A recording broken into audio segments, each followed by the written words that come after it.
یہ حدیث صحیح بخاری ہے اللہ کی، جس میں اللہ تعالیٰ فرماتے ہیں کہ میرا بندہ یہ جانتے ہوئے میرے پاس لوٹتا ہے کہ میں سب سے زیادہ معاف کرنے والا ہوں۔ وہ گناہ کر کے میرے پاس آتا ہے اور کہتا ہے میرے اللہ تو رحیم و کریم ہے، تو خوب بخشنے والا ہے، میں نے یہ گناہ کیے ہیں، مجھے معاف کر دے۔ تو اللہ سبحانہ و تعالیٰ فرشتوں سے کہتے ہیں میں نے اس کو معاف کر دیا، کیونکہ یہ جانتا ہے کہ اس کے پاس معاف کرنے والا رب ہے جو گناہوں کی سزا دیتا ہے، اور یہ چلتا رہتا ہے۔ مطلب وہی شخص واپس جا کر دوبارہ اسی گناہ کو انجام دیتا ہے، اور وہ پھر سے اللہ کی طرف لوٹتا ہے، اللہ سے کہتا ہے کہ میں نے پھر سے اسی گندگی میں ہاتھ مارا ہے، سچی توبہ کرتا ہے، اس بار اور بھی زیادہ روتا ہے اور کہتا ہے یا اللہ میں نہیں جانتا میرے ساتھ کیا ہوا ہے، مجھے معاف فرما۔ تو اللہ تعالیٰ فرشتوں سے فرماتے ہیں کہ میں نے اس کو معاف کر دیا۔ اینڈ دس گوز آن، مطلب یہ چلتا رہتا ہے، وہی شخص پھر جا کر سیم گناہ کرتا ہے بار بار، اور پھر واپس اللہ سے رجوع کرتا ہے، اللہ سے معافی مانگتا ہے اور کہتا ہے یا اللہ میں نہیں جانتا میرے ساتھ کیا ہوا ہے، مجھے بس معاف کر دے۔ تو اللہ تعالیٰ اس وقت اس شخص پر، اس بندے پر مسکراتے ہیں۔ اللہ تعالیٰ فرشتوں سے فرماتے ہیں کہ دیکھو میرے بندے کو، وہ جانتا ہے کہ وہ گناہ گار ہے، وہ جانتا ہے کہ اس کے پاس ایک خدا ہے جو خوب بخشنے والا ہے، جو رحیم و کریم ہے۔ میرے فرشتوں گواہ بن جاؤ، میں نے اس کے سارے گناہ معاف کر دیے۔ تو جو حقیقی ناکامی ہے یا پھر تباہی ہے، یا پھر ایسا کہہ لیں کہ جہنم کی طرف لے جانے والا جو راستہ ہے، وہ تب ہے جب آپ شیطان کے وسوسوں میں آ جاتے ہیں۔ شیطان آپ سے کہتا ہے کہ تم بہت حقیر ہو، آپ کے دماغ میں خیال آتے ہیں کہ تم نے بہت زیادہ گناہ کیے ہیں، تم دعا نہ مانگو، تم اللہ سے معافی طلب نہ کرو۔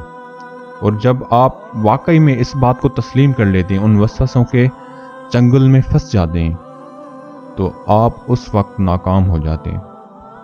میرے بھائیوں، جنگ یہ نہیں ہے کہ آپ نے پرفیکٹ بننا ہے، جنگ تو یہ ہے کہ آپ نے اللہ سے رجوع کرتے رہنا ہے، معافی مانگتے رہنا ہے، یہی حقیقی جنگ ہے۔ اور یقین جانیں جس لمحے آپ اللہ کی طرف جانا چھوڑ دیتے ہیں اور خود کو گناہوں کے حوالے کر دیتے ہیں، اس دن آپ اپنے آپ کو تباہ و برباد کر دیتے ہیں۔ جب تک آپ اللہ کے حضور پیش ہو رہے ہیں، انشاءاللہ تعالی آپ جنت میں جائیں گے۔ اور ایسے ہی بہت ساری احادیث ہیں۔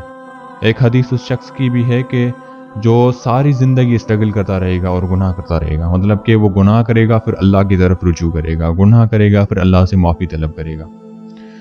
تو قیامت کے دن اللہ تعالیٰ اس شخص کو اپنے سامنے کھڑا کرے گا، اور ترازو اس کے سامنے لایا جائے گا، اور اس کے جو اچھے اعمال ہیں، اس کے گناہوں کی وجہ سے اس کے گڈ ڈیڈز جو ہیں وہ تمام کم ہوں گے، پر یہ ان لوگوں میں سے ہوگا جو اللہ کی طرف لوٹ آتے تھے، اور پھر اللہ اس کے گناہ ترازو میں تولیں گے تو وہ شرمندہ ہوگا۔ ایک اور گناہ اس کے ترازو میں تولا جائے گا، ایک اور گناہ، ایک اور گناہ، ایک اور گناہ، یہ دیر تک چلتا رہے گا معاملہ، اور بندہ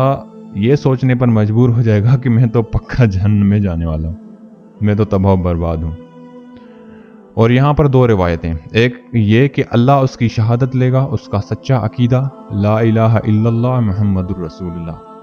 اور اس شہادت کو نیکیوں میں تولیں گے تو وہ نیکیوں کا جو پلڑا ہے ان گناہوں سے زیادہ بھاری ہو جائے گا۔ اور دوسری روایت یہ ہے کہ وہ گناہ گار اللہ کے سامنے گڑ گڑائے گا، روئے گا اور کہے گا یا اللہ دیکھو میں تباہ و برباد ہوں، کیا آج مجھ پر نظر رحم ہو سکتی ہے؟ تو اللہ فرمائیں گے یہ میری مہربانی ہے، میرا رحم ہی ہے جو تم یہاں ہو، میں نے تمہارے گناہوں پر دنیا میں بھی پردہ ڈالا، اور آج یہاں قیامت کے دن بھی پردہ ڈالوں گا،